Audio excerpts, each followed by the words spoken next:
ये 19 साल की लड़की दुनिया की सबसे बड़ी एडल्ट स्टार बनना चाहती है और इसके लिए यह लड़की किसी भी हद तक जा सकती है। लेकिन एडल्ट स्टार बनने के बाद इस लड़की के साथ क्या होता है वह हम इस वीडियो में देखेंगे। कहानी की शुरुआत में हम बेला नाम की लड़की को देखते हैं जो एडल्ट स्टार बनने के लिए लास वेगास आती है। इसके बाद बेला सबसे पहले एक स्टूडियो में जाती है जहां वह बियर नाम के आदमी से मिलती है। बियर वीडियो रिकॉर्ड शुरू करता है और कहता है कि यह काम तुम अपनी मर्जी से कर रही हो, तुम पर कोई दबाव नहीं है और जब चाहो काम बंद कर सकती हो। सारी बातें समझने के बाद बेला कुछ फॉर्म्स पर साइन कर देती है।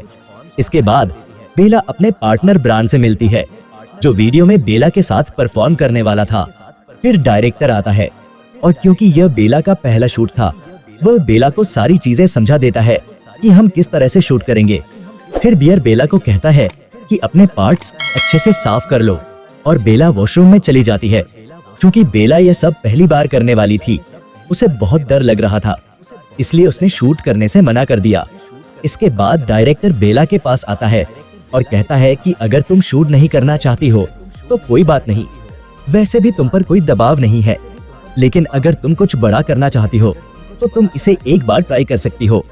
बेला इस बात के लिए मान जाती है। इसके बाद बेला अपने पार्टनर के साथ वीडियो शूट करती है और पहली बार ही बेला ने अच्छा परफॉर्म किया।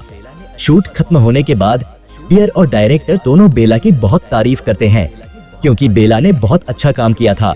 यहाँ पर बेला उनसे पूछती है सबसे बड़ी एडल्ट स्टार बनने के लिए मुझे क्या करना होगा। तो बियर कहता है इसके लिए तुम्हें बड़ी बड़ी एजेंसियों के साथ काम करना होगा और तुम्हें कुछ ऐसे काम भी करने होंगे जो शायद तुम्हें पसंद ना आए। काफी सारी बातें होने के बाद बियर बेला को उसके कमरे तक छोड़ देता है। इसके बाद हम कुछ लड़कियों को देखते हैं जो बेला के साथ रहती हैं और जो एडल्ट स्टार बनना चाहती थी। अगले दिन बेला और उसकी दोस्त जॉय तैयार होकर एक स्टूडियो में जाते हैं जहां दो प्रोड्यूसर उनका इंटरव्यू लेते हैं। दोनों प्रोड्यूसरों को बेला और जॉय अच्छी लगती हैं, इसलिए इन दोनों को माइक के साथ फोटोशूट के लिए भेज दिया जाता है। यहाँ पर बेला ईवा नाम की एक बहुत बड़ी एडल्ट स्टार को देखती है। एक बड़ी एडल्ट स्टार होने के कारण सभी लोग ईवा को ज्यादा इज्जत दे रहे थे और ईवा को स्पीगलर गर्ल के नाम से जाना जाता था। अब बेला को भी किसी भी हाल में ईवा की तरह एक स्पीगलर गर्ल बनना था। इसके बाद बेला अपना फोटोशूट करवाती है, लेकिन बेला को थोड़ी परेशानी हो रही थी जिसकी वजह से जॉय उसकी मदद करती है। इसके बाद रात को बेला जॉय से पूछती है स्पीगलर गर्ल किसे कहते हैं। तो जॉय बताती है कि स्पीगलर गर्ल हर कोई नहीं बन सकता है क्योंकि उन्हें वीडियो में अपनी सारी हदें पार करनी होती हैं और उन्हें हर दिन काम भी करना होता है। फिर तुम एक बड़ी एडल्ट स्टार बन जाती हो और एक स्पीगलर गर्ल भी। इसके बाद बेला अपना एक वीडियो रिकॉर्ड करती है। कुछ देर बाद बेला और उसकी फ्रेंड्स तैयार होकर एक पार्टी में जाते हैं। यहाँ पर बेला मार्क नाम के आदमी को देखती है जो स्पीगलर गर्ल कंपनी का मालिक है और इस पार्टी में ईवा भी आई थी। इसके बाद मार्क अपनी कुछ मॉडल्स के साथ फोटोशूट करवाता है और अंदर जाकर बैठ जाता है। कुछ देर बाद बेला मार्क के पास जाने की कोशिश करती है, लेकिन अंदर जाने के लिए सिर्फ वीआईपी लोगों को ही एंट्री मिल रही थी। तभी यहाँ पर जॉय की अलेक्स नाम के लड़के से लड़ाई हो जाती है और जॉय अलेक्स को धक्का मार देती है। अब कैसे भी करके बेला को स्पीगलर गर्ल बनना था, इसलिए बेला स्पीगलर गर्ल कंपनी में कॉल करती है और उस एजेंट से कहती है कि मुझे स्पीगलर गर्ल बनना है। बेला की सारी चीजें चेक करने के बाद एजेंट बोलता है साइट पर तुम्हारी प्रोफाइल दिखाती है तुम अभी अकेले काम कर रही हो, इसलिए अभी तुम स्पीगलर गर्ल बनने के लायक नहीं हो। इसके बाद बेला एक स्टूडियो में वीडियो शूट करने जाती है और इस वीडियो में वह अच्छा परफॉर्म करती है। कुछ दिन बाद बेला का एजेंट माइक बेला को एक नए एडल्ट वीडियो के लिए एक स्टूडियो में भेजता है। यहाँ पर डायरेक्टर बेला से कहता है कि आज का वीडियो शूट थोड़ा खतरनाक और डरावना हो सकता है क्योंकि तुम्हारे साथ परफॉर्म करने वाला पार्टनर तुम्हें फिजिकली हर्ट करेगा, तुम्हें थप्पड़ मारेगा और बहुत कुछ। ये सब सुनने के बाद भी बेला शूट करने के लिए मान जाती है। इसके बाद जैसे ही वीडियो शूट शुरू होता है बेला के पार्टनर बेला को मारने लग जाते हैं, उसके बाल पकड़कर खींचते हैं और उसका गला भी दबा देते हैं, जिससे बेला काफी डर जाती है और वीडियो शूट बीच में ही बंद करवा देती है। फिर डायरेक्टर बेला को थोड़ा आराम करने के लिए बोलता है और समझाता है कि तुम्हें हमसे किसी तरह का खतरा नहीं है, लेकिन बेला शूट करने से मना कर देती है, जिस वजह से डायरेक्टर बेला को पैसे देने से भी मना कर देता है और बेला वहां से चली जाती है।